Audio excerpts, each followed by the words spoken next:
La crise bancaire américaine et la persistance d'une inflation élevée ont ébranlé l'économie mondiale. Et c'est une opportunité pour certains des plus grands producteurs de pétrole du monde. Certains membres du cartel de l'OPEP, dirigé par l'Arabie saoudite et la Russie, ont annoncé qu'ils réduisaient leur production. Les analystes du marché estiment que ces producteurs essaient de choisir le bon moment pour agir.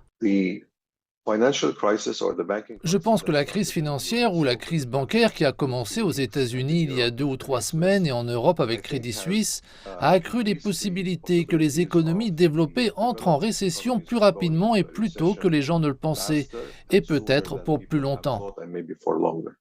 Réduire la production pour limiter l'offre fait généralement grimper les prix du pétrole brut. Et la référence internationale, le Brent, a augmenté de 6% lundi pour dépasser les 80 $ le baril.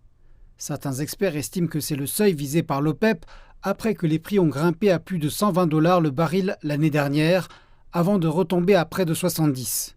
Ils veulent s'assurer de ne pas inonder le marché de pétrole, de livrer le baril marginal et d'être en mesure d'équilibrer les deux, l'offre et la demande, pour atteindre un prix ciblé. Cette nouvelle stratégie inquiétera les automobilistes américains qui se souviennent encore que les prix du pétrole ont atteint des sommets l'année dernière sous l'effet de l'inflation et du conflit entre l'Ukraine et la Russie, l'un des 10 plus grands exportateurs de brut au monde.